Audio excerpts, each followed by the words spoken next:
Meu nome é Jamiro Vanderlei, professor de Clínica Médica da Unicamp, e convido você a assistir às aulas de propedêutica médica realizadas na nossa escola, Exame Físico.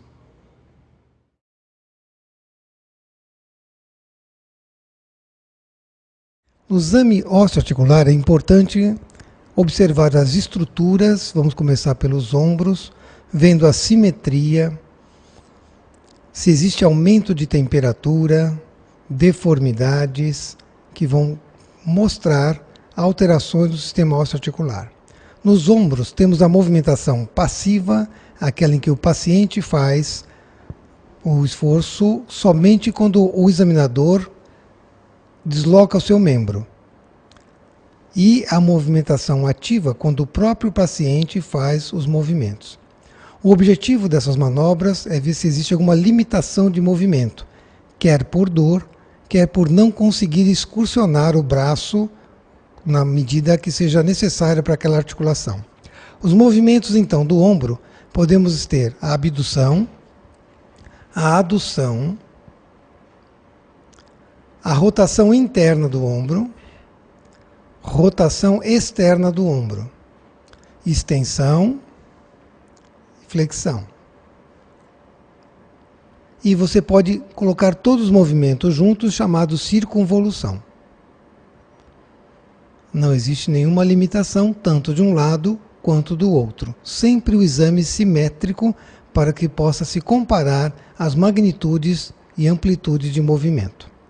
Na movimentação passiva, o examinador coloca sua mão sobre o ombro para poder perceber crepitações, limitações, e o esforço é feito, então, o do paciente fica de forma passiva e o examinador é que promove a movimentação. Ao mesmo tempo, ele já, ao fazer a palpação, percebe também a temperatura. No ombro existem pontos dolorosos de estruturas que não estão ligadas diretamente ao osso, mas são estruturas periarticulares. Quando elas se inflamam, são chamadas de periartrite. 3 pontos importantes dolorosos do ombro. A bolsa do deltoide, que fica abaixo do músculo deltoide. Ela pode causar calcificações e dores nessa região. Às vezes um pouquinho mais para cima, bem perto da parte já do úmero.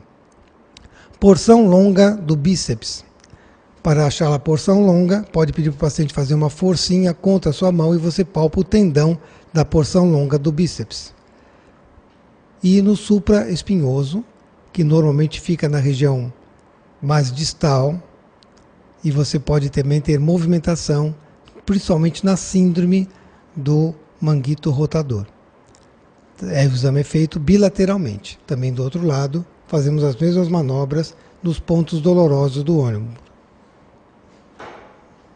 Sempre procurando de forma simétrica, porção longa do bíceps.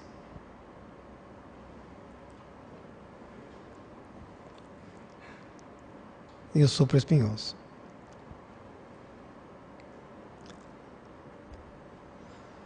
Nos cotovelos, a importância é você poder ver aumento de temperatura, deformidade, podemos ter isso em tofos gotosos, no caso de ácido úrico elevado. Vamos ver então a conformação, a temperatura. E os movimentos do cotovelo, flexão e extensão.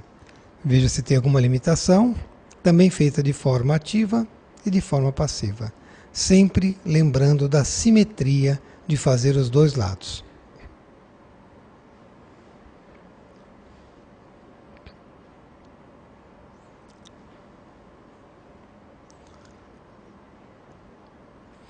O exame do punho e das mãos. Você vai observar também, agora chegando um pouquinho mais perto, acho que pode apoiar sobre a sua blusa, a simetria das articulações proximais, as medianas e as distais. As deformidades mais frequentes na articulação distal se devem às osteoartroses, processos degenerativos. Na artrite reumatoide, as mediais e as interfalangianas são mais comprometidas, causando muitas vezes deformidade no dedo. Dedo infuso, dedos em cisne, pescoço de cisne são bem deformados. Você vai observar também a temperatura. A quadratura do punho é importante e você vê que tem um acinturado na região do punho que demonstra a sua normalidade. Em processos inflamatórios, como na artrite reumatoide, existe um aumento desse volume e, consequentemente, esse acinturado desaparece. Os movimentos, então, que você vai fazer do punho, flexão e extensão do punho, para ver se tem limitação ou se tem dor. Podem aparecer cistos sinoviais, são pequenas bolinhas que aparecem ao longo da bainha do tendão, tanto de um lado quanto do outro, e você vai comprimir cada articulação, tanto as metacarpofalangianas como as interfalangianas, na busca de dor. Muitas vezes você pode ter um tendão ou mesmo articulação inflamada e provoca dor. Além da deformidade, você pode ter dor à compressão das articulações. O exame reumatológico deve ser feito com bastante tranquilidade. Muitas vezes os pacientes podem ter dor, então a limitação da pressão tem que ser um pouco mais tranquila.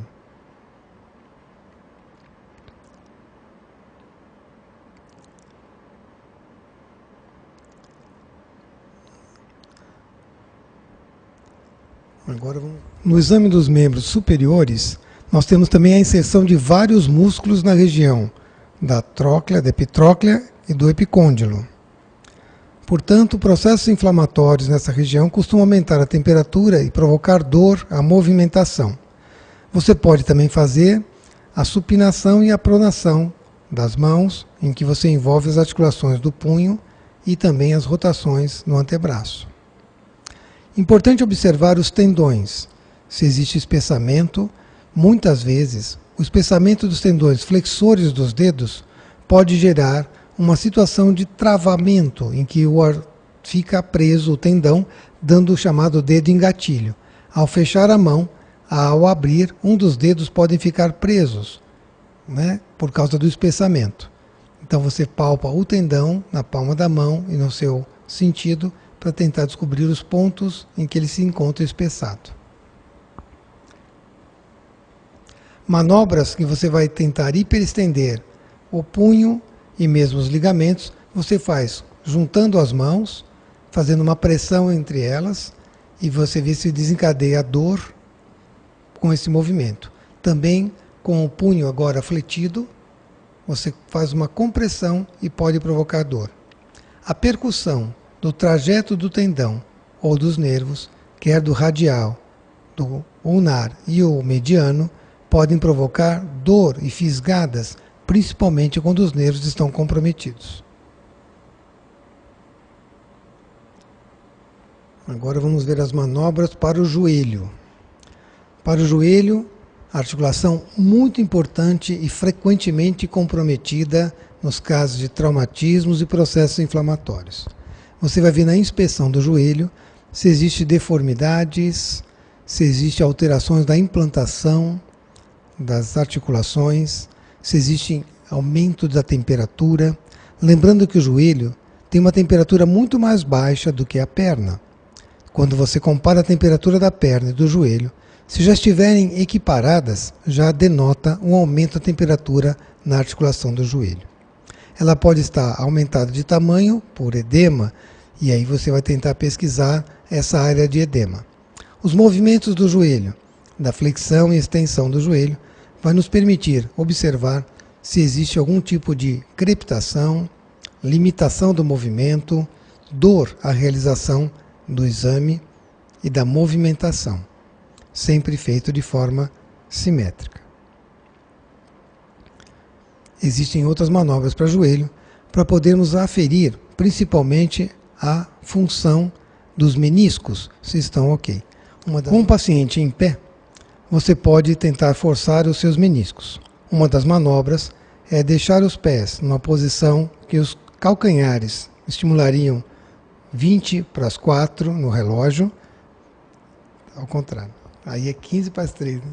Isso. Pernas mais separadas, e você vai trazer o joelho medialmente para baixo, e o que acontece? Você força o menisco lateral dessa forma. Quando existe limitação, a pessoa tem uma dor muito intensa e muitas vezes não consegue realizar o movimento.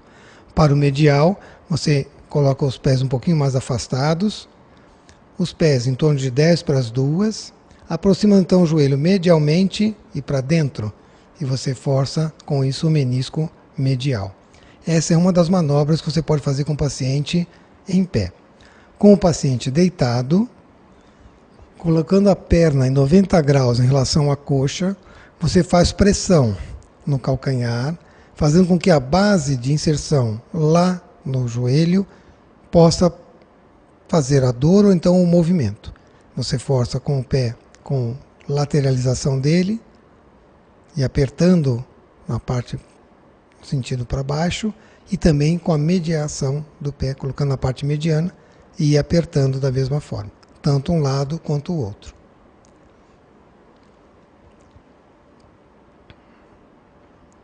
Essas manobras se prestam para testar os meniscos. Também podemos testar agora os ligamentos cruzados. Para isso é chamado sinal da gaveta. O paciente normalmente pode ficar deitado ou sentado. Deitado, você vai ter que fixar a questão dos pés e fazer o movimento da gaveta com o platô tibial. É melhor fazer no...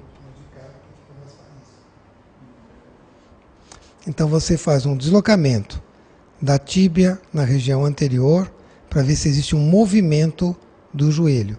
Quando existe lesão do ligamento, o platô tibial vai excursionar de uma maneira maior, mais intensa, chamado sinal da gaveta. Tanto anterior quanto posterior. O deslocamento você vai tentar fazer para frente e para trás também, nesse sentido de ver se existe um jogo e uma folga. Nos edemas de joelho, você pode pesquisar se existe o sinal da tecla. Com o derrame intraarticular, acumula-se líquido. Você comprime a patela e existe uma resistência natural dada pelo próprio tendão. Nos casos de edema, a patela flutua sob o líquido que está dentro do joelho. Portanto, dá o chamado sinal da tecla, ou como se fosse um cubo de gelo na água, que ele fica flutuando e você consegue notar então os movimentos. Os ligamentos laterais e medianos podemos testar colocando uma oposição de força a esses ligamentos. Ele força a perna externamente, testando então o ligamento medial. E ao contrário, testando o ligamento lateral. Sempre se faz um pouquinho mais de força, coloca-se o anteparo e testa-se bilateralmente.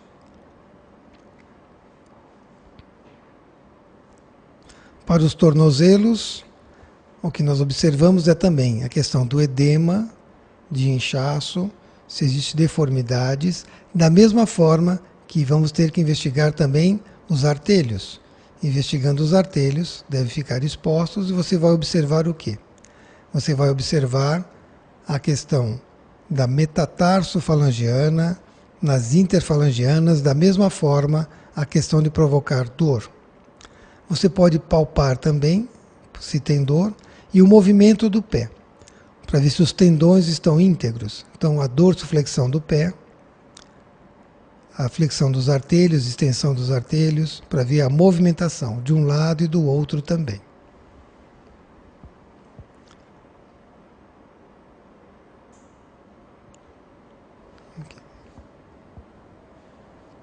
Ok? Muito bem. Vamos só fazer exame da coluna vertebral. Você começa pela inspeção, observando se não tem deformidades, deslocamentos, se você tem simetria de um lado e outro, se tem acentuação da cifose torácica, você pode ter uma acentuação da lordose lombar, você pode ter escoliose, em que fica totalmente fora do prumo que você poderia usar para o exame. Então, na inspeção, você vai observar essas deformidades. A questão dos ombros, a questão da asa da escápula e também a relação com a bacia. Você vai ver se a movimentação no segmento cervical está adequado. Você pode fazer uma extensão da cabeça, você faz uma flexão colocando o queixo até o externo. Veja que fica muito evidente a sétima cervical, que serve de parâmetro para você mencionar depois qual das articulações, no caso dos corpos vertebrais, podem estar comprometidas. Normalmente, além desse movimento, você pode fazer a lateralização do pescoço, para um lado, para o outro, e também a parte lateral disso, forçando a musculatura e observando se existe dor, contratura. Você palpa normalmente o músculo, o trapézio, que pode ter espasmo, pode ter pontos dolorosos, pode estar mais inchado. Palpa-se cada apófise espinhosa das cervicais, uma a uma, observando se vai provocar dor ou mesmo irradiação nervosa do tipo choquinho e desconforto, que pode se estender de acordo com a raiz cervical até os dedos, até o antebraço, até o braço. A continuidade da palpação dos apófises espinhosos permanece pela coluna torácica, um a um você vai palpando, lembrando como referência C7, logo a seguir você vai ter T1, T2, sucessivamente. Em caso de dor, mencionar qual corpo vertebral provocou a dor. Então você faz de todas as torácicas, indo até a lombar, e também compara a contratura da musculatura paravertebral, tanto a nível torácico quanto a nível lombar. Você pode comprimir normalmente com o mesmo dedo, pode ser o polegar de um lado e do outro, para tentar descobrir se existem espasmos, contraturas ou dores. A movimentação da coluna torácica é só a flexão e a extensão. E os corpos vertebrais. Também da mesma forma lombar. Você deixa um espaço de 10 centímetros marcados, pede para flexionar a coluna e você tem uma extensão maior do espaço entre os seus dedos, que deve ultrapassar 2 centímetros pelo menos. Voltando. Para a coluna lombar, existem algumas manobras que você pode fazer. Manobra de Lazegue, em que você faz uma elevação do pé e da perna com a perna reta em torno de 30 graus. Quando existe comprometimento ciático, existe uma dor que se irradia pela face posterior da coxa e lateralizando para a parte anterior. Então ela vem por trás e vem pela parte lateral, a parte do joelho. Você pode sensibilizar essa manobra quando tem dor, fazendo uma dorsoflexão do pé, o que aumenta a distensão e, consequentemente, a dor que o paciente já vem sentindo. Manobras para coxo femoral. Você vai tentar fazer os movimentos que a articulação desempenha e ver se existe crepitação, dor, limitação. Você pode fazer a flexão e extensão da coxa femoral, a lateralização, abdução e adução. Você pode fazer uma flexão forçada da coxa femoral, em que praticamente o paciente abraça o seu joelho, e você vai ver se existe uma elevação da bacia ou da coxa femoral contralateral. Muitas vezes pela dor, você pode ter uma limitação dessa movimentação, tanto de um lado quanto do outro.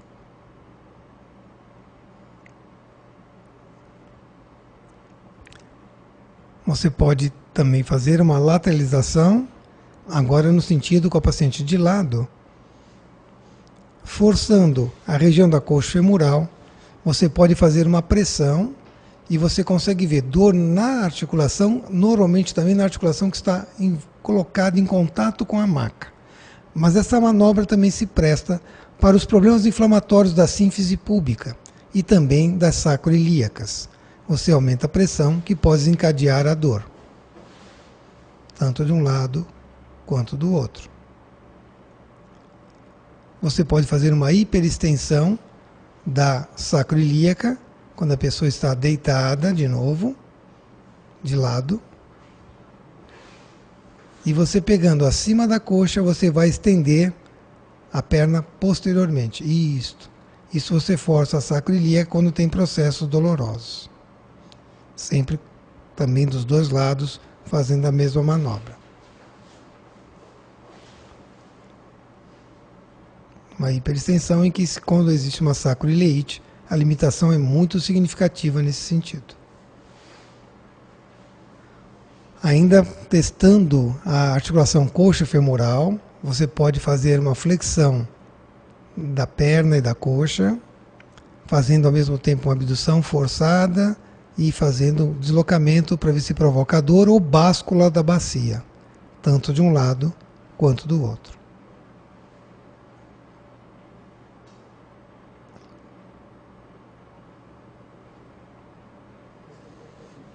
Nessa manobra podemos também tentar testar a sacroiliaca. Com uma hiperextensão, pode ser feito com cada perna isolada ou com as duas simultaneamente.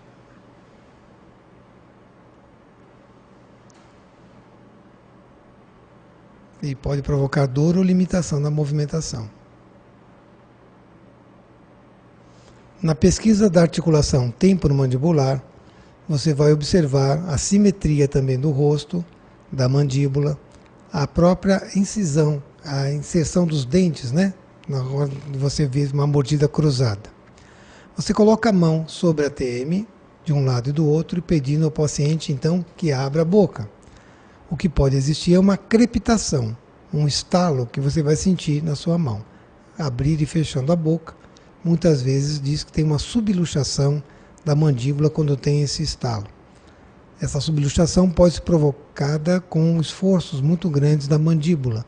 Consequentemente, pode existir uma luxação completa, em que deixará o paciente com a boca aberta e com o seu queixo protuso.